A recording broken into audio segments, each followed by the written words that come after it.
অবাক চোখে আমার দিকে তাকিয়ে দেখতে। তাহলে পূজা একদমই মোটা চালের ভাত হজম করতে পারে না। এই শোনা, এই যে বোতল নিয়ে নিচ্ছে 1 লিটারের বোতল, যাই একটু দুধ নিয়ে আস। ভাবে যে আমি মেয়ে হয়ে গেছি, মেয়ে ছেলেদের কাজ করছি, সেটা নয়। প্রচণ্ড কষ্ট হচ্ছে, পুরো জামা টামা ভিজে গেছে। আমার বউ তো ক্যান্সার পেশেন্ট, তো আমাকে এই কাজগুলো করতে হয়। আমি এই কাজগুলো করে আমি নিজেকে মানে ইয়ে করতে চাই না, দেখাতে চাই না যে আমি আমার বউয়ের ভালো সেবা করি। ঘরটা দিয়ে তখন আমাদের কাছে টাকা একদমই ছিল না, নেই বললেই চলে, তো অ্যাডভান্স দিয়েও ঢুকিনি। ভাত বসাতেই যাচ্ছিলাম, দেখতে পেলাম যে গ্যাসটা শেষের দিকে হয়ে গেছে। ওই জন্য পূজাকে বললাম যে চলো তাহলে দুপুরবেলাটা বাইরে খেয়ে নিই, কাউকে বলবো গ্যাসটা দিয়ে দিতে, তারপর রাত্রেবেলা নয় ঘরে রান্না করে নেবো। গরমে একদমই থাকতে পারছি না, কালকে রাত্রেবেলা থেকে কারেন্ট চলে গেছে, অসুবিধা প্রচণ্ড হচ্ছে। আর পুজো তো যেহেতু ওর মানে শরীর গরম হলে আরও অসুবিধা হয়ে যাচ্ছে। তো এখন ভাবছি যে কী করবো, হোটেলটা চেঞ্জ করা তো যাবে না এই মুহূর্তে, কেন কি এই কম টাকার মধ্যে রুম আমি পাবো না। মেন কথা হচ্ছে এটাই। এখন এই সেম মালিকেরই আর একটা রুম রয়েছে, সেটা 300 টাকা করে বলছে, কিন্তু ওই ঘরটাতে যদি যাই টাকাটা অনেকটাই বেশি চলে যাবে, কারণ কি এতদিন ধরে আমরা রয়েছি 350 টাকা 400 টাকা আমাদের বেজেছে। এখন যদি আবার যাই 300 টাকার হোটেলে, তখন আরও মুশকিল হয়ে যাবে, আরও খরচা বেড়ে যাবে। তো ওটাই চিন্তাভাবনা করছি যে 6টার সময় বলেছে কারেন্ট আসবে। এখন চিন্তাভাবনা করছি যে কী করবো, দেখি।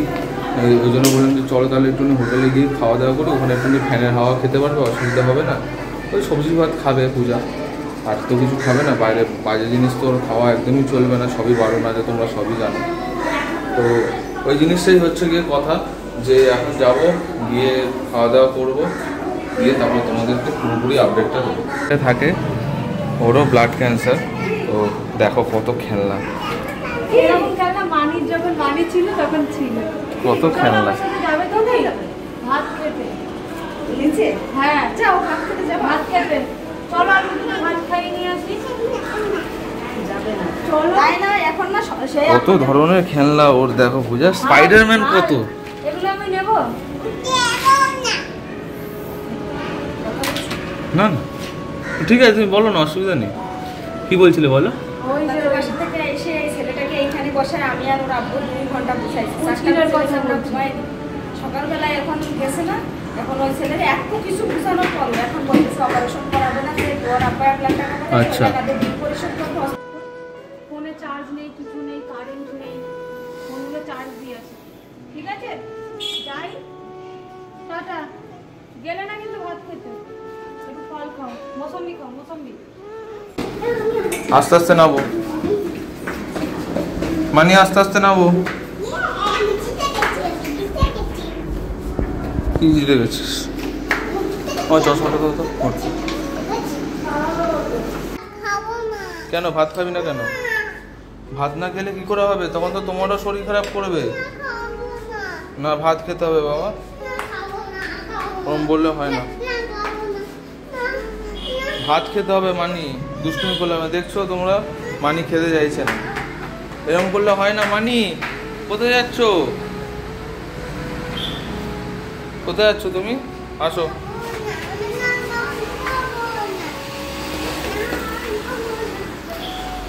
এরকম ভাবে মানি বদমাশি করতে থাকে।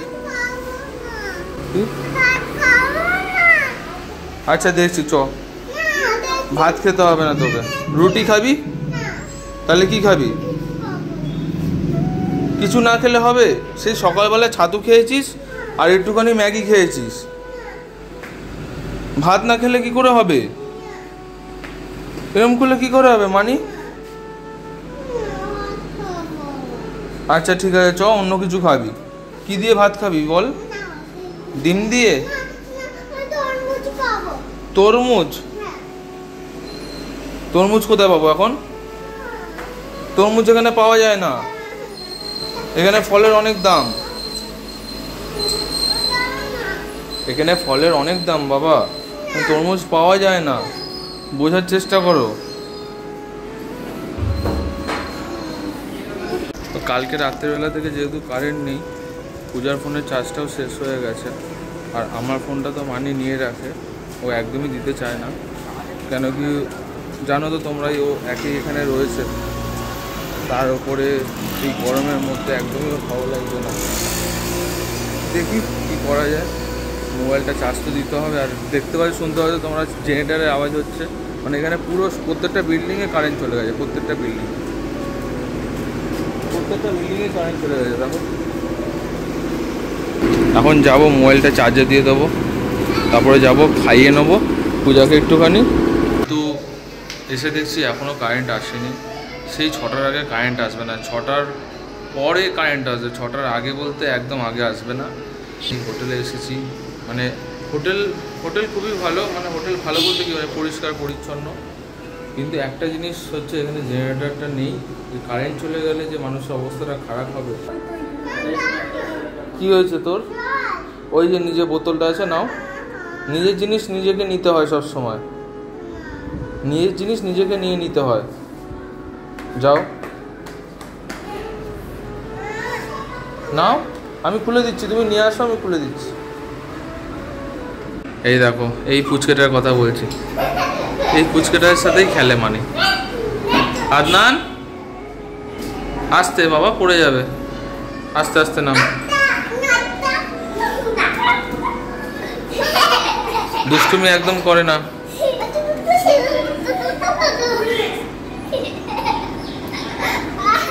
কি ফ্রেশ লাগছে। আসলে পূজা একদমই মোটা চালের ভাত হজম করতে পারে না, যেটা নিয়ে সমস্যা। তো এখন তো মোটা চালের ভাত খেতে হবে, উপায় নেই। এখানে যে ভালো চালটা নিয়ে খাবো সেটাও 60 টাকাই চাল, আর আমরা দিনে রাতে ভাতই খাচ্ছি। কেন কি হোটেল থেকে আমরা চাটু পাইনি। আর আমি সত্যি কথা বলতে পূজার হাত ব্যথা, ওর ইঞ্জেকশন দিয়েছে, ওকে রুটি একদমই আমি তো মুখেই নিয়ে আসতে পারি না যে বাবু রুটি করে দাও। ও বাড়িতে থাকলে করে দেয়, কষ্ট করে ভালোবেসে আমাকে করে দেয় রুটি, কিন্তু এখন তো আর ও পারবে না। তা আমি রুটিটা করতে পারি, কিন্তু এখানে চাটু ফাটু নেই। আর সত্যি কথা বলতে গেলে বেলনি চাকিও ভালো মতন নেই যে আমি রুটিটা করব। আর অনেক কিছু কিনতে হবে সরঞ্জাম, এটা রুটি করতে গেলে। সে ছ্যাঁকার করার, স্টোভটা নোংরা, ওর মধ্যে রুটি ফুটি শেখা যায় না। দুবেলায় 3 বেলায় ভাত খাচ্ছি, 2 বেলা ভাত খাচ্ছি, একবেলা তো ছাতু খাচ্ছে। মানি একটু বায়না করেছিল, মানির জন্য একটু ম্যাগি নিয়ে এসেছিলাম আমি। তুমি মনমরা হয়ে কেন বসে আছো? তোমার গায়ে একটু স্পঞ্জ করে দিচ্ছি, চলো কারেন্টটা আসুক তারপর স্পঞ্জ করে দিচ্ছি তোমাকে আমি। নাহলে সত্যি বলছি, তুমি যদি একটুও যদি স্পঞ্জ না নাও তাহলে কিন্তু তুমি আমার কাছে বকুনি খাবে, আমি তোমাকে বলে দিচ্ছি। 2 দিন ধরে, তুমি 3 দিন ধরে স্নান করছো না। ঠিক আছে, একটু স্পঞ্জ করে দেবো, গাটা ঠান্ডা হবে শরীরটা। ঠিক আছে, শ্যাম্পুটা তো করে দিতে পারবো, কারেন্টটা আসুক শ্যাম্পুটা করে দেবো। আর মাথায় তো খুশকি হয়ে গেছে ভাবিন, 2 দিন যাক। ঠিক আছে, দেখবো করতে পারবো না, না করাতে পারবো না। থাকাটা সব থেকে দরকার তোমার আগে, সব থেকে বড় ওষুধ মানুষের হাসি খুশি থাকা। কি হয়েছে এদের? তুই কোথায় রেখেছিস কাদামাটিটা? মিথ্যা কথা বলবি না তুই।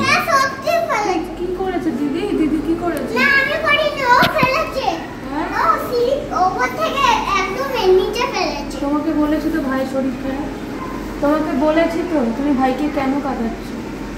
তুমি জানো না ভাইয়ের হাতে কত ইঞ্জেকশন দিয়েছে, যে ভাইয়ের এখানে ইঞ্জেকশন দিয়েছে, ভাইয়ের শরীর খারাপ তো আমার মতো।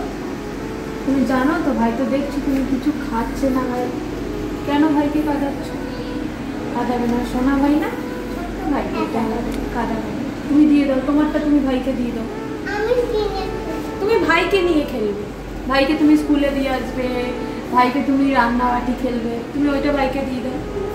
ভাই দেখো ভাই চাইছে, আঙ্কেল আন্টি তোমাকে বলেছে তো কিনে দেবে, শেয়ার করে খেলতে দিয়েছে দিদি, আপু দিয়েছে। তুমি একটু কিছু খাবে, একটু কিছু খাবে। এই তো ভালো মেয়ে। মালটা খাবে? মালটা পেলাম না তো।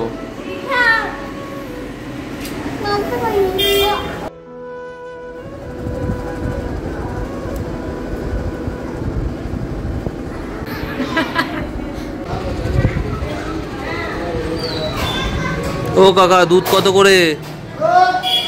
ও কাকা দুধ কত করে? कितना? 1 किलो 40। वाटर मिला के क्या वाटर छोड़ नहीं ना 1 किलो नहीं आसो जाओ 1 लीटर बोतल ही दे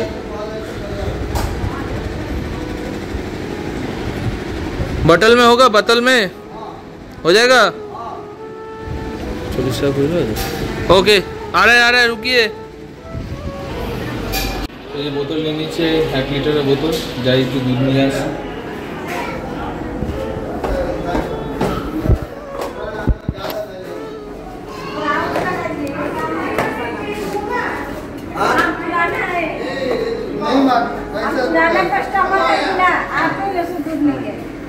কেন কাকা এটাতে দিয়ে দাও 1 লিটার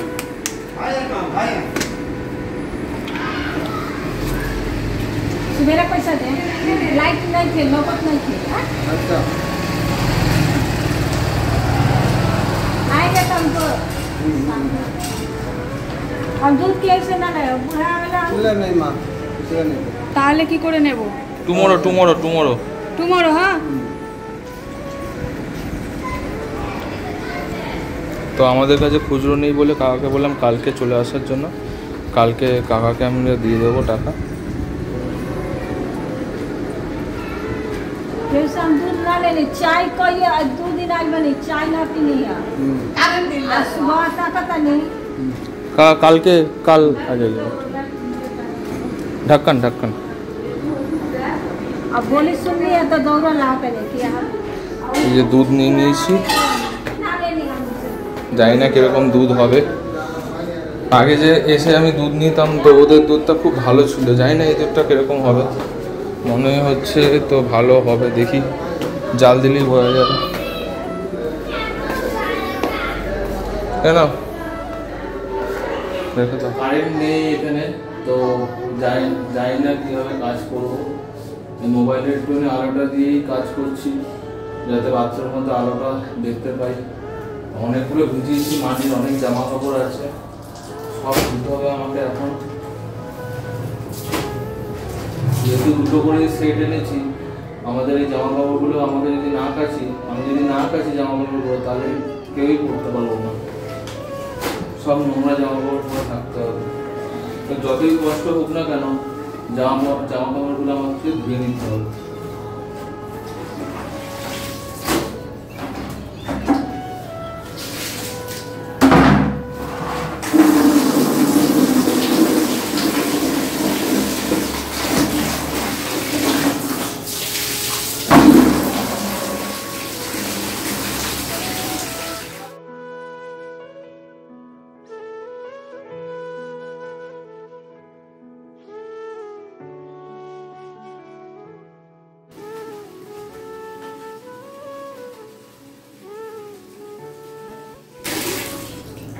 কারেন্ট আসতে অনেক দেরি ততক্ষণ কি অপেক্ষা করা যায় যে কারেন্ট আসবে 6টার সময় 6টার পরে তখন অন্ধকারে ধুতেও পারবো না সত্যি কথা মিললে কোথাও জামা কাপড় যদি পরেও যায় দেখতে পাবো না কোথায় পড়ে গেছে এখনই ধুয়ে মেলে দিলে তাড়াতাড়ি শুকিয়ে যাবে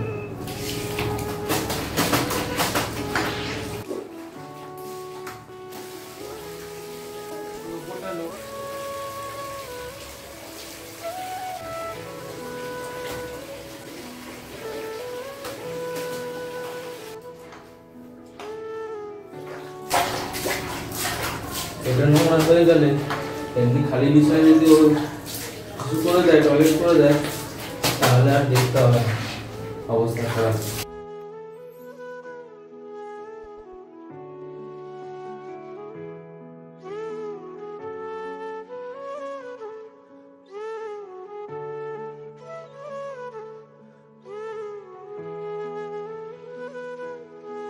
প্রচণ্ড কষ্ট হচ্ছে পুরো জামা কাপড় ভিজে গেছে জামা কাপড় ধুতে মানে পুরো ধুয়ে গেছে দেখতে হবে পুরো জলমল পুরো ছিটে গেছে জামা কাপড়গুলো তাড়াতাড়ি করে ধুয়ে দিই আরও যখনই জামা কাপড় কাছি ওর একটা জিনিস দেখেছি আমি হই বা পূজা হোক বা ওর মা হোক যখনই জামা কাপড় মেলতে যাবে ও যাওয়া চাই ও আগে কিন্তু জামা কাপড়গুলো বাড়িয়ে দিত হাতে হাতে দিয়ে দিত ক্লিপ কেনা হয়নি এখন কী করবো মানির প্যান্টগুলো তো সব হয়ে যাবে দেখতে পাচ্ছ হাওয়া কত দিচ্ছে এখন একটাই উপায়, এর উপরে অন্যটাকে চাপিয়ে, তাহলে ছোটো প্যান্টগুলো হারা যাবে। তাহলে কোথায় যে কোন কার বাড়ির ছাদে গিয়ে পড়বে কোনো ঠিক ঠিকানা নেই। আর এরা তো ভাষা কিছু বুঝবে না, অর্ধেক লোক তো হিন্দি জানে না। 4টে প্যান্টকে এক জায়গাতে করে নিয়েছি, এই কালো ওড়নাটাকেই দিয়ে দিই।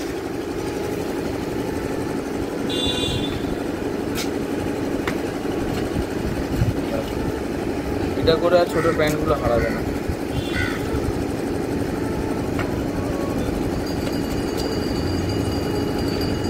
খুব জোরে হাওয়া যদি না দেয় তাহলে তার উপায় নেই, তবুও যতটা সেফটি করা যায়।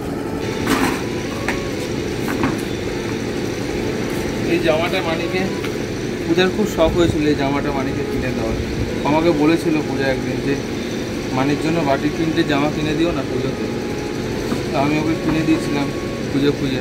এগুলো তো আর বড় বড় মলে পাওয়া যায় না, এগুলো জামা কাপড়ের দোকানেই কিনতে পাওয়া যায়। ফুটপাথ থেকে একটা কিনে দিয়েছিলাম মানিকে। ফুটপাথ বলতে ফুটপাথে যে দোকানগুলো থাকে, মানে একদম ফুটপাথ রাস্তার নয়, ভালো দোকান দিয়েই কিনে দিয়েছি।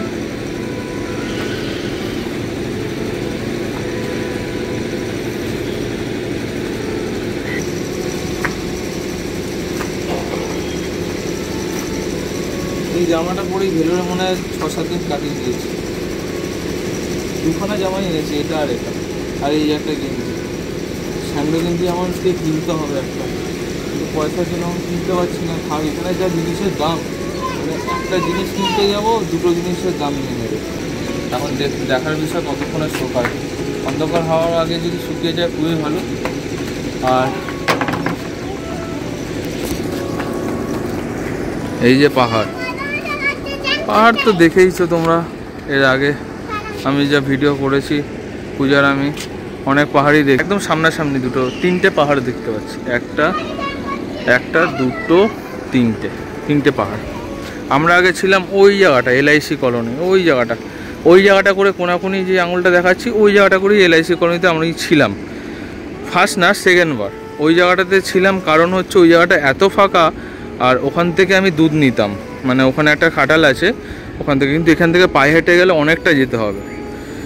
চেষ্টা করব যদি এখানে অনেক দিন থাকার বিষয় হয়, চেষ্টা করব ওখান থেকে দুধটা আনার। কেন কি এইখানে যেই দুধটা দিয়ে গেল, বলবো না কারোর নামে বলতে নেই, নিন্দে কথা বলতে নেই, কিন্তু দুধটার মধ্যে একটু দেখলাম যে জল মেশানো। ওইখানে যে দুধটা দেয় না, পুরো মানে পুরো ফেনা থাকে দুধটা। তো ওই জন্য চেষ্টা করবো ওখান থেকে আনার, কিন্তু অনেকটা যেতে হবে, যেহেতু ওখানটা অত দূরে পুরো ফাঁকা জায়গা, ওখানে খাটাল আছে, অনেকটা যেতে হবে আমাকে। তো ওই জায়গাটা করেই আমরা থাকতাম। তারপরে তো যখন আর হয়ে উঠতে পারছিল না, যেহেতু ভাড়াটা অনেকটাই বেশি ওখানে নিচ্ছিল, হয়ে উঠতে পারছিল না। তারপরে আমি এক দাদার সাথে আমার পরিচয় হয়, সেই দাদাটার নাম কৃষ্ণাদা। তো ওই কৃষ্ণাদা ওইখানে তখন আমি জোম্যাটোতে ডেলিভারি করতে গেছিলাম। ওই দাদাটা মেদিনীপুরে থাকে সম্ভবত, নদিয়ায় থাকে। তো ওই দাদা এখানে 5-6 বছর ধরে জব করে হোটেলে ম্যানেজার হিসাবে। তো উনি আর কি মানে ভাষা তামিল ভাষা পুরো শিখে গেছে, পুরো A to Z জানে। তো আমি দাদার কাছে না, মানে যখন হোটেলে আমি ডেলিভারি করতে যাই জোম্যাটোর খাবারটা, কেন কি তখন আমার কাছে এখানে গাড়ি ফাড়ি সবই ছিল। তো যখন খাবারটা ডেলিভারি করতে যাই তখন আমি বাংলায় ফোনে কথা বলছিলাম, মানে আমাদের মাতৃভাষা বাংলা, সেই বাংলা ভাষায় আমি কথা বলছিলাম। ফোনে একটা কল এসেছিলো। তো ওই দাদাটা শুনে ভাবলো যে কী বাবা এখানে বাইক নিয়ে, তারপরেও নাম্বারটা দেখলো WV নাম্বার, দেখে একটা মানে অবাক চোখে আমার দিকে তাকিয়ে দেখতে থাকলো। তো আমি বুঝতে পারলাম না, কিন্তু দাদাকে দেখতে অনেকটা তামিল লোকেদের মতো, মানে গায়ের কালার ফালার সবই। কিন্তু আমি ভাবিনি যে হোটেলের একজন ম্যানেজার, সে আবার ফার্স্টে উনি তামিল ভাষাতেই কথা বলছে। তারপরে যখন সামনে এসে আমাকে বললো ভাই তুমি ওর বাড়ি কোথায়, তখন আমি অবাক হয়ে গেলাম যে একটু তামিল ভাষায় কথা বলছিল, এখন আবার বাংলা ভাষা।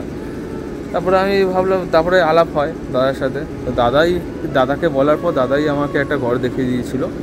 তো যেখানে পাপ্পুর মানে মানির ছোটোবেলা থেকে যাদের সাথে খেলেধুলে বড় হয়েছে, মানে যেই ছোটোবেলাটা মানে খেলাধুলা করার বয়স, এখনও তো খেলাধুলা করছে, না একদম শুরুতে যে খেলাধুলাগুলো করতো বাচ্চাদের সাথে, পাপ্পু, তামসিকা, তো ওদের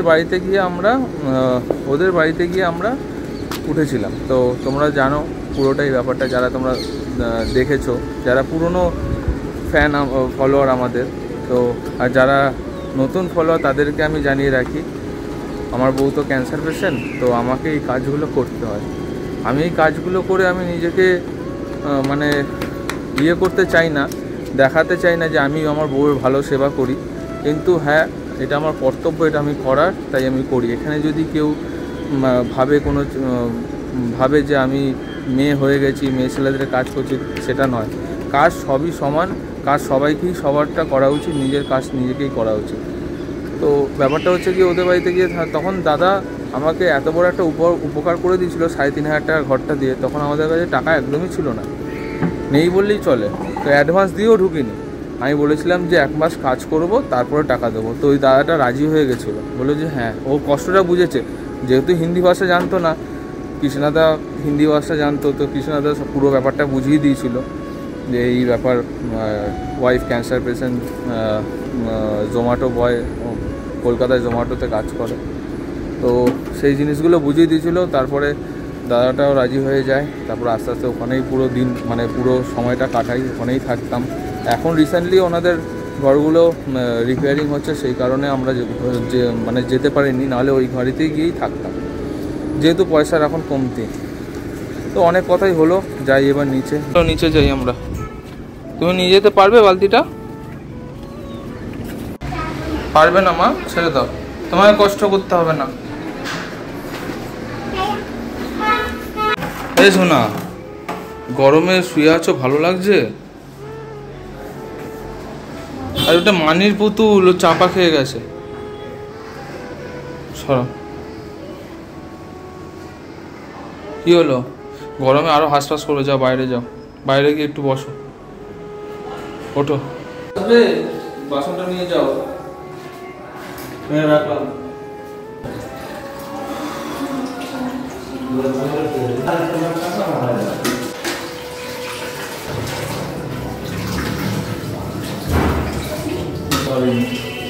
জলও ছিল না করে,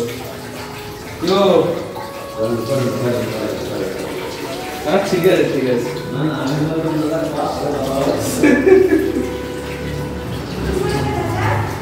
দাদা হচ্ছে কার সাথে কথা বলে,